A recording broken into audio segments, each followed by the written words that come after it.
والمؤمن اللي يفوز يشفع له في البلوى. Assalamualaikum warahmatullahi wabarakatuh. Waalaikumsalam. Rabbi shrah li sadri wa yassir li amri wahlul 'uqdatam min lisani yafqahu qawli. Allahumma shalli ala sayyidina Muhammad wa ala ali sayyidina Muhammad. Alhamdulillah kawan-kawan Ikadas semuanya, kita masih bisa berjumpa lagi dalam acara yang maju di hari Jumat ini bertepatan pada tanggal 22 Oktober bertepatan dengan Hari Santri. Kita masih bisa berkumpul, kita bisa dapat merayakan Hari Santri bersama. Yuk, nasionalis. Pada kesempatan kali ini saya akan kita sama-sama kembali pada hakikat sebagai seorang santri. Kita tahu santri terdiri dari 5 huruf hijaiyah. Yang pertama sin, yang artinya salik ilal akhirah. Yang kedua nun, naib anil masyayikh. Yang ketiga tarkil anil ma'asi. Yang keempat ar-raghib fil khairat. Yang terakhir ya yarju salamah fid dini wa dunya wal akhirah. Dari kelima ini rasa-rasanya semua hampir dari kelima ini kita bisa menarik benang bahwasannya seorang santri itu harus berilmu, seorang santri itu harus terus belajar, seorang santri itu harus terus maju dan mengikuti perkembangan zaman. Dan salah satu bagaimana sih seorang santri, dan sekarang kita sebagai seorang santri Azhari, seorang santri yang lagi belajar di Azhar gitu kan, bagaimana kita mengatur waktu agar kita bisa menjadi seorang santri yang benar-benar salik ilal akhirah naib anil masyayikh, dan semuanya itu salah satunya itu dengan belajar. Kita belajar dari para masyayikh kita, bagaimana mereka belajar dan memanfaatkan waktu sebaik mungkin. Dalam kitab Qimatuz Zaman, Abdullah milik Abdul Fattah Abu Buddha, beliau menceritakan kisah tentang Yahya bin Ma'in.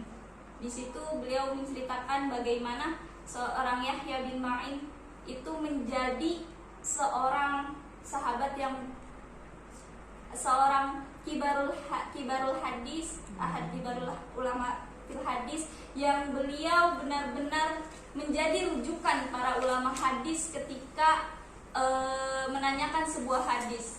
Beliau tahu mana hadis yang dhaif, mana hadis yang sahih. Beliau tahu mana yang benar-benar hadis itu memang sangat teliti mengenai hadis tersebut.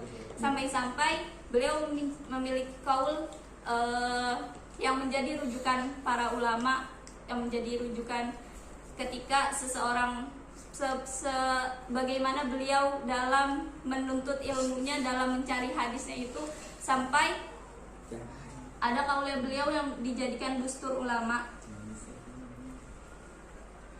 yang berbunyi wa idza katabta faqamish wa idza hadasta fafattish. Kita sebagai ulama Azhar seharusnya benar-benar bisa seperti beliau, yang bagaimana ketika kita mencari ilmu, semuanya apa yang kita dengarkan dari para masyayikh, apa yang kita dapat dari buku, semuanya kita pelajari, semuanya kita catat, semuanya kita serap, kita ambil ilmu-ilmu dari para masyayikh kita, yang kemudian ketika kita berbicara tentang ilmu, satu ilmu yang akan kita sampaikan kepada orang lain, kita saring, kita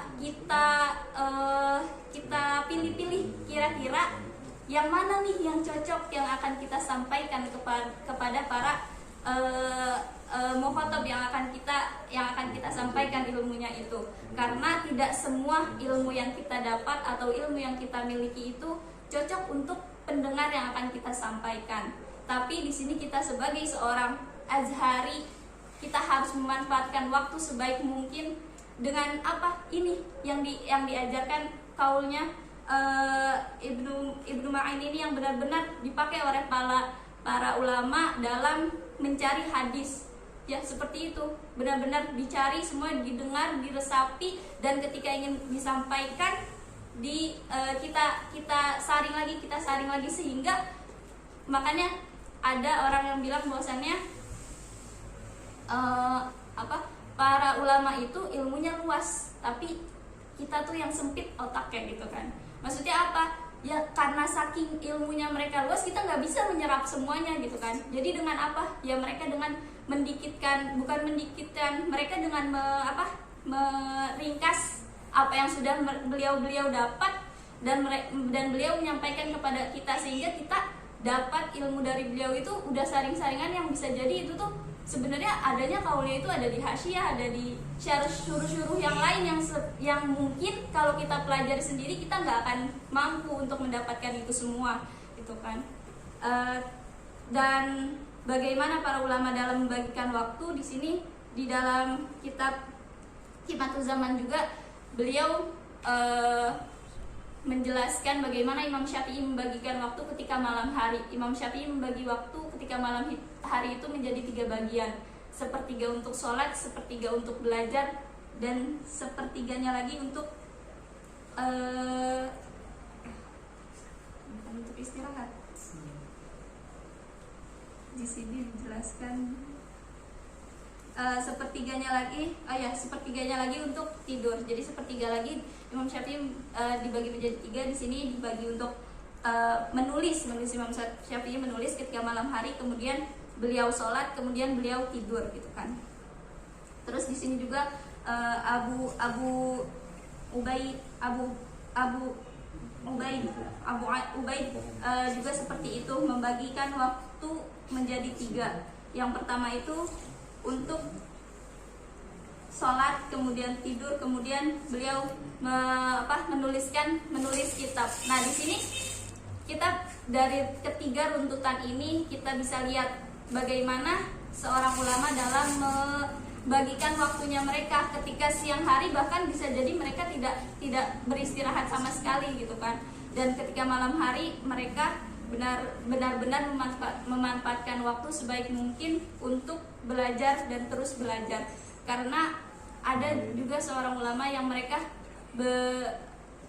bilang bahwasannya kenapa wahai guru engkau tidak tidur, bagaimana saya mau tidur ketika permasalahan umat belum selesai gitu kan. Sampai mereka benar-benar memanfaatkan waktu sebaik mungkin dan memikirkannya. Karena Imam Syafi'i bilang, jika kamu tidak tahan dengan belajar, jika kita sebagai santri Azhar tidak tahan dengan belajar, maka kamu harus tahan dengan perihnya kebodohan gitu kan. Kalau misalkan kita aja nggak tahan dengan belajar, berarti kita harus tahan dengan perihnya kebodohan. Kebodohan itu akan terus bertambah, akan terus semakin kita tidak mau belajar. Maka di situ kita harus terus belajar dan belajar gitu kan. Tidak ada kata berhenti untuk belajar. Dan laisal jamal bi atwabi uzayyinuna walakinal jamalul ilmi wal adabi. Karena sesungguhnya keindahan itu bukan dari baju atau dari kecantikan, tapi keindahan itu dari mana? Keindahan itu dari ilmu dan adab yang kita miliki.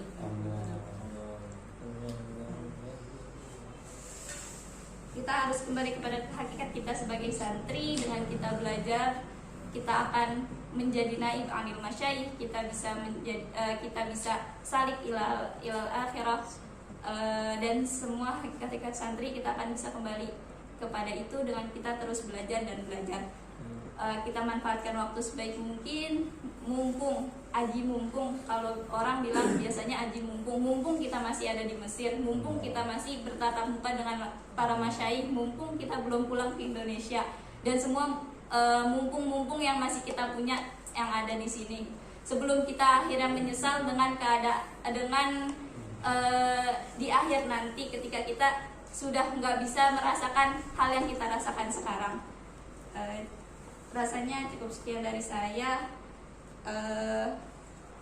Yang baiknya bisa kita ambil sama-sama, yang salahnya mohon dimaafkan. Wabillahi taufiq wal hidayah, waridho wal hidayah. Wassalamualaikum warahmatullahi wabarakatuh. Waalaikumsalam.